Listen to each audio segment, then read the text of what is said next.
versus Cannondale Super 6 Evo High Mod. You will have to wait.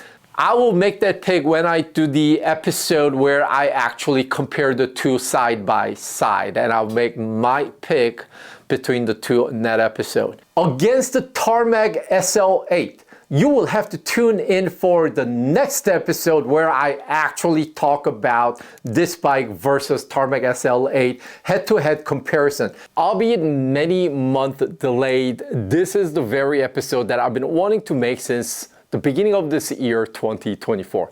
At the end of this episode, I'll be sharing with you which one of these two bikes I feel is better and which one of these two bikes would be put up for sale. So, grab some coffee, sit down, buckle up, let's talk about it. Roll the intro.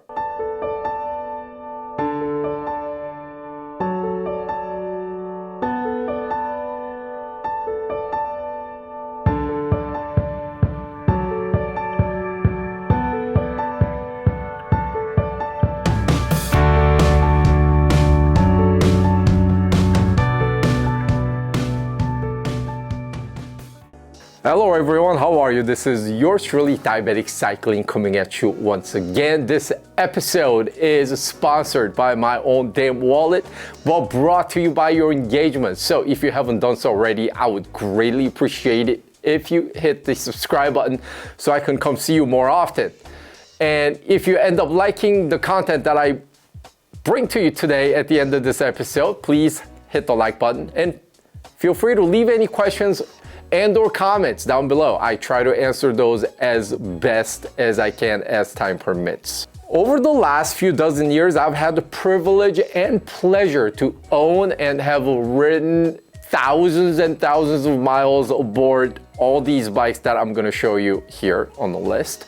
And everything that I share with you in this episode will be based on the years of riding the aforementioned bikes and how they compare to all the bikes that I personally experienced. So as the year 2024 began, one of the intentions that I had for the channel was to show you store-bought bikes. So when I say store-bought bikes, I would be referring to, the common dealer stores that you would see driving around. So those would be the Specialized stores, Giant stores, Trek stores, and actually Cannondale's, because Cannondale has a pretty large network of dealers where you could commonly find their bikes from.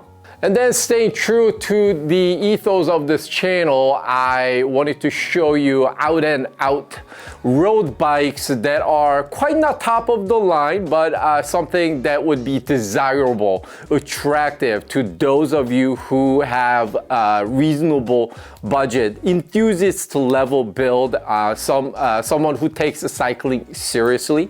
So I picked the two models and then I built up basically the same spec bikes. So the drivetrain was the same, the saddles were the same, even the wheels were the same, pedals were the same. I tried to match mano a mano between the two bikes so that there would be less discrepancy, if not any. Right down to both bikes were built on the very same day by my mechanic Jeff from VeloFix. Let's start with the Specialized Tarmac SL8 that I'm going to show you today. This is the bike Specialized puts out to appeal to the mass. This is also the de facto standard of road race bike that I feel like every other manufacturer aspires to build their bikes against. Consequently, I feel like this bike also has the greatest market share currently that everybody just basically tries to chip away at. You're gonna show up to Saturday group rides and see a lot of people on Specialized Tarmacs.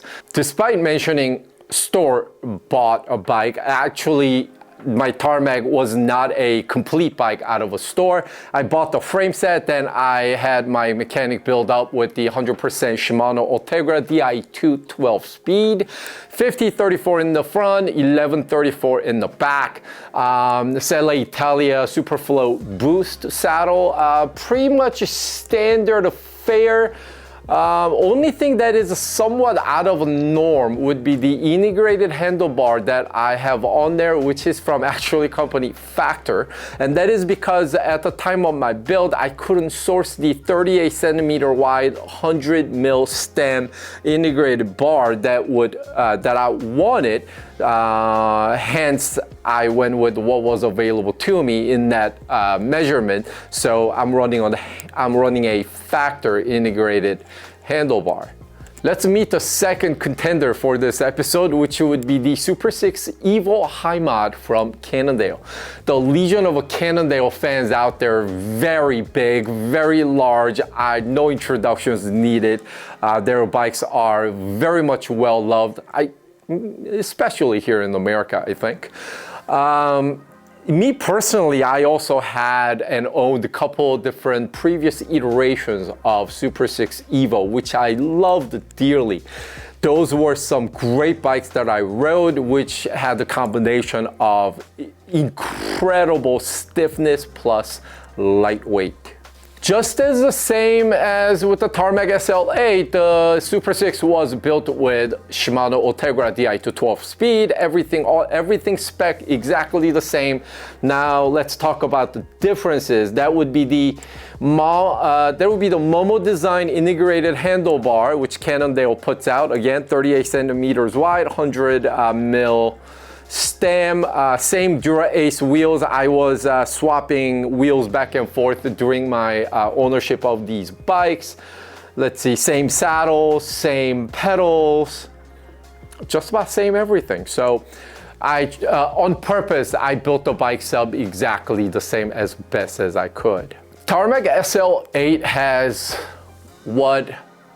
somewhat controversial, especially when it was first introduced. It has this nose, what do they call it? They have a name for it. It's like an aero sniffer or sniffing nose, whatever they call it. So the head tube has this pronounced wedge-like appearance at the front. I keep looking that way because that's where my bikes are. Anyhow, so that was somewhat controversial. I don't really love it nor hate it. It doesn't bother me. It doesn't register. It's not something that I look at first when I look at my Tarmac SL8.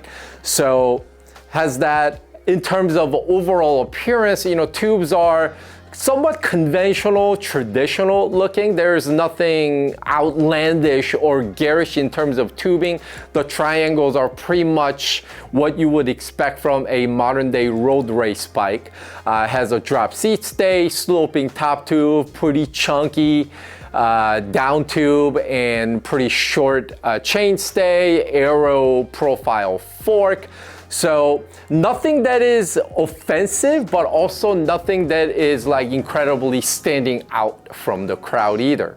And then I may say this again and again during this episode, but it is their all-arounder bike, right? So this is the one that they developed. Tarmac is a love child of basically their old Aero Venge and then their super lightweight Athos. So it is the love child of those two, and it has kind of characteristics of both. So the appearance also nets this bike square in the middle of those two of their bikes. And then the Super 6 Evo High Mod is a absolutely stunning looking bike, especially in person. It has this elegance, it has this quiet confidence, and it has this muted stealth look.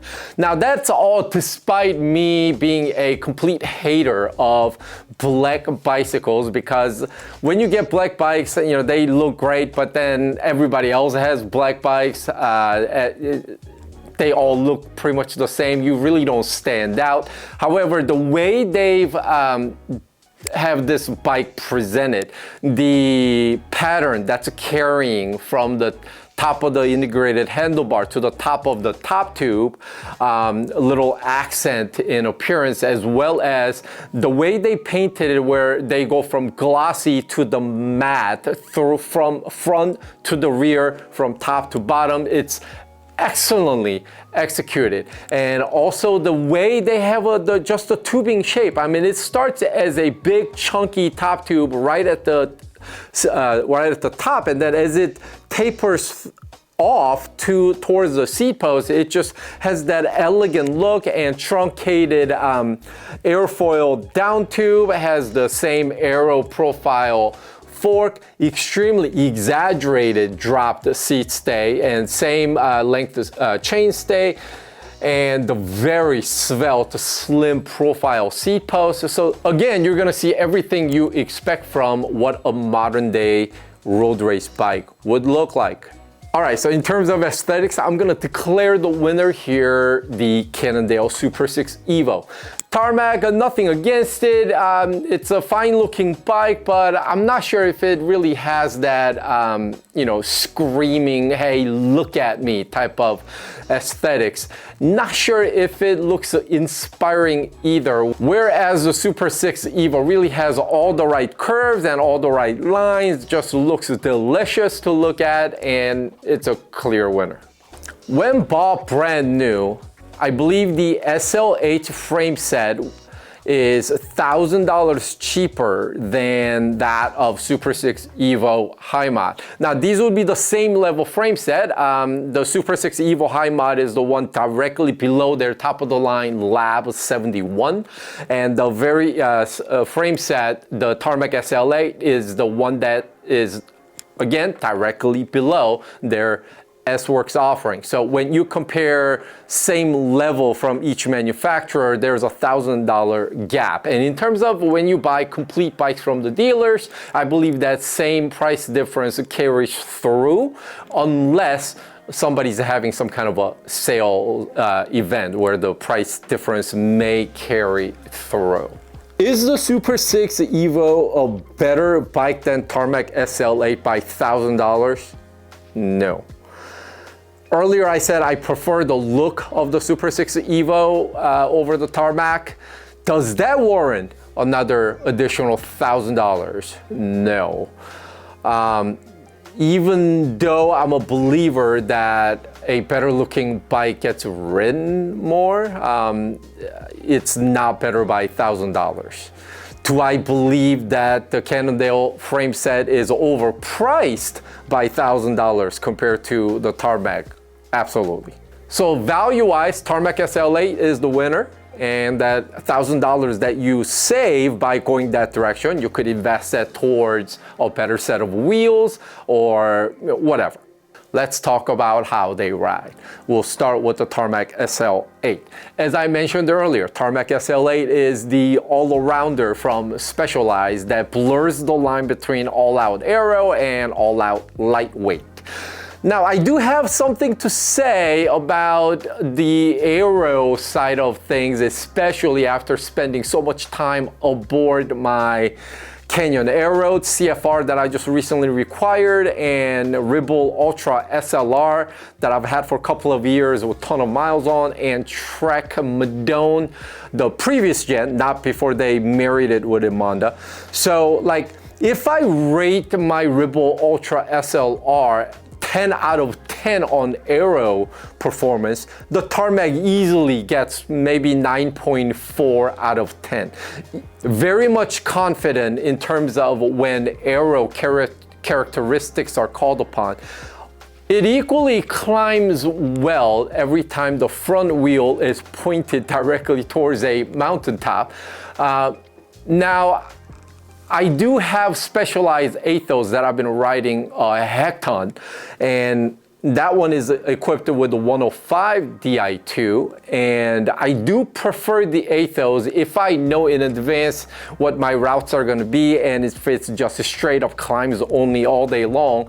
For example, like this year when I went to Onion Valley, Horseshoe Meadow, Pikes Peak, Independence Pass. So all these, it's just nothing but going up, and those days I'll take my Athos. But let's say I don't have my Specialized Athos, I would not hesitate even for 1 second taking that Tarmac up any climb. It is agile, it is nimble, it feels light on your feet, so there is no problem it performing exceptionally well on any of the climbs. Jumping over to the Super 6 Evo High Mod, Cannondale does still offer their all-out aero bike, which is the System 6. Now, despite all that, it is my personal opinion, the Super 6 is sort of transitioning over to being their all-arounder. Maybe Cannondale will follow suit with all these other companies, like the Factors with the Austro being all-arounder, the Tarmac being Specialized all-arounder. Pinarello never made anything different. It's always been Dogma, that's lightweight and aero at the same time. So all these things. Because when you get on Super 6 Evo High Mod, and you would be amazed how well it performs, especially when you are looking for that aero gain, despite it not being an aero bike. Once you get it up to 18, 20 any miles per hour or above, you just tuck in, and the way it's slicing through that air, you will feel it immediately, and it's quite a pleasure to ride. That all said, as I mentioned in the full review of Super 6 Evo, which I'll link right here, the bike has faults. Now, I want to preface this bit by sharing with you, especially those of you Cannondale fanboys that will come at me with torches and axes and everything else. It's just one man's opinion. I'm not saying I'm correct. I'm not saying that I'm right. I'm not saying this is factual. This is merely one man's opinion. I respect yours, so you could respect my opinion. What I'm about to share with you is not as evident if you are a one bike guy and if this is your only bike. However, it is extremely noticeable when you go from a bike to another bike to another bike, and then you hop on the Super 6, then you immediately notice. And that is the bike's balance is way off. It is completely noticeable. When I say balance is off, I mean it rides very top heavy. As a bike rider, of course, most of the weight as a system, the rider, the bike, everything, as a package, a lot of the weight is going to be on top because the human body is up top, and bottom half of the bike is basically the wheels and bottom bracket and the cranks. So the weight distribution is always going to be, somewhat top heavy, you looking at it as a whole. But this bike, incredibly, just the way it's so fidgety and way it sometimes nervous, and way I could describe it, it's kind of hard to explain to you, but it has this characteristics where it's just the balance is just off.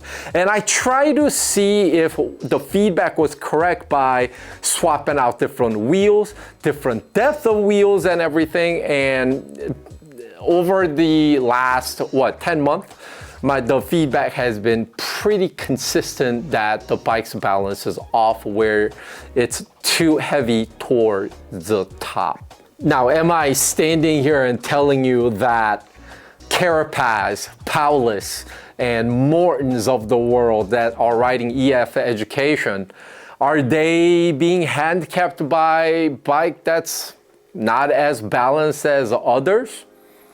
I don't know. Those are professional riders, but also at the same time, they're riding for teams that are being sponsored. They have no say in the matter. They are riding what they're given. On a long day of riding, 80 miles plus, 80, 100, 120, 140 miles a day, the Tarmac performs very well.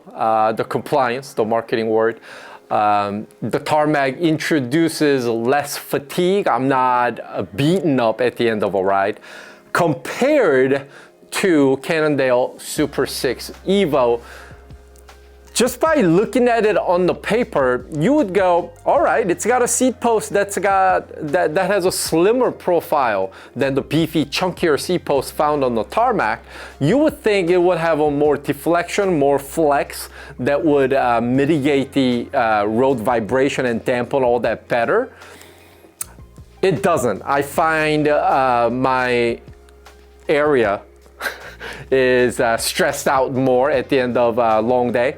Also, the Cannondale Super 6 Evo has seat stays that are even lower, the fulcrum point where the seat stays meet the seat tube. So you would think there would be more seat tube and the post that's able to do this to dampen and eradicate any sort of a road vibration, giving you less fatigue. I find that not to be true. So this is where you kind of go, okay, the way it looks isn't necessarily how the bike would perform. And then wrapping up that thought, the seat stays are both pretty thin, not as like a pencil thin as the old school Cervelo RCAs or even the old school Cannondale Evos. The seat stays are thin, the round profile on the Tarmac and squared out ones over on the Super 6. But again, I believe the seat stays are doing better job on the Tarmac than the Super 6 Evo. So in terms of ride quality, the winner is Tarmac SL8. Touching on things that may not be so positive, we'll start with Super 6 Evo. I cannot not discuss the Momo Design integrated handlebar. It's a beautifully designed, beautifully made handlebar, but it is incredibly too flexible. It's too flexy. Even without putting too much effort, the bar bends a little too much. I mean, I'm all for handlebars having compliance, where it's flexible enough where it's gonna, dampen the imperfection of the road surface and the vibrations being absorbed and all that. I'm a firm believer. I enjoy all that, and that's all great. But this bar is just too flexible to use. I'm a weakling. I'm really not that strong anywhere, cycling legs or upper body. I also have a shoulder injury and a wrist injury where I really can't put that much torque anyways on the handlebar, and yet even I can make that thing be very flexible. As the B-roll would show, I mean, if I'm just standing on the bike, I'm not even riding it, and I just put a little bit of a pressure down on the drops, it flexes a lot more than other bars. I'm not saying other bars are not flexible, but this one is just too noodly, if I put it that way. I also put it to a test where I had several of my friends who each have more than 24 years of riding experience, various bikes they rode on their own, in their own history, and they all felt the bars were too flexible as well. And that is a minus, because you need your cockpit to have enough stiffness to carry you through, and this bar just falls too flat on that front. And that is before I even start talking about how uncomfortable it is, because it digs.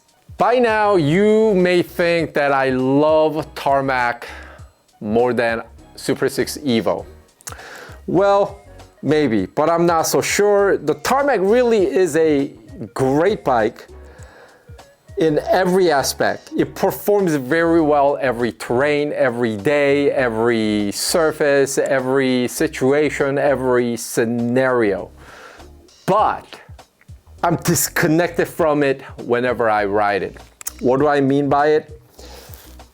The bike rides too clinical, too surgical, and too sterile. And dare I say, no emotions evoked, if that makes any sense. Whenever you talk bikes, whether it's a Tarmac SL8, Super 6 Evos, or the Cervelos, or the Pinarellos, or the Treks, these are merely tools. Tools used by pro racers to go win races. Tools for us enthusiasts to enjoy being outdoors, hanging out with your friends, just riding around, sometimes a little bit spicy where you're competing against your homies, merely the tools. As a tool, this is a fantastic bike, no faults to be had. However, I almost feel like the rider input is too minimal. The ride characteristics is almost like AI-esque. It does everything so well, and it's really great. It's very hard for me to explain all this. It's just not as playful as I would like. So I don't know if I should declare Tarmac the winner or Super 6 Evo the loser, short on its premise. Each bike respectively on its own is a fantastic bike with a hefty price tag to boot. The way Super 6 Evo darts out as soon as the light changes green and you are just gunning out, it is sensational. Dare I say it's one of the best bikes in terms of way it just propels right out of the gun. Yet its handling is suspect. I don't want to say the handling is lazy, but there is something not quite right about this bike, the way it handles, and how, probably and mostly due to the way it rides so top heavy. And because of the way it rides, it doesn't inspire confidence and it doesn't feel very poised at all, despite its very, very sexy appearance. On the other hand, the Tarmac is what it exactly should be, a fine road bike that appeals to the mass. Are you a one bike guy and you don't want to spend the time, research, and compare all these other options that are available to you? You could safely get a Tarmac and able to tick every box that would be required and relevant for a road bike. So I'm gonna make a lot of enemies by making this comment, making this analogy, but I'll just tell you, because this channel is all about me just sharing my thoughts. You could come at me if you want. So the Tarmac, as great as it is, what I would compare to is a Lexus. It's fine, it's refined, it's luxurious, but it's tame. Is it exciting? No. Does it do everything well? Absolutely. Reliable? Absolutely. So just everything. But are you really pumped to get into a Lexus? That's how I feel about the Tarmac. Does everything well. I'm not sure if I'm so excited to hop on it. So, which one am I keeping? While the Tarmac is in leaps and bounds better than Super 6 Evo, I just feel that Super 6 falls short on its premise, not only compared to the Tarmac, but falls short compared to its previous self. Compared to the older Super 6 Evo models that I rode, this bike is inferior in terms of handling and overall characteristics. The Tarmac will be kept for the time being to function as a baseline for this channel for the future bikes that I'll be showcasing. Like for instance, I am building up a ENG Melee right now, so there will be a comparison video drawing similar style, I guess, comparison video against the ENG Melee, as well as I'll also be doing Ventum NS1 review, and I'll share with you my thoughts compared to the Tarmac SL8. All right, that was a breathy episode. I've been Diabetic Cycling. You've been awesome. Keep the rubber side down, be safe out there, and most of all, be good humans. DC out.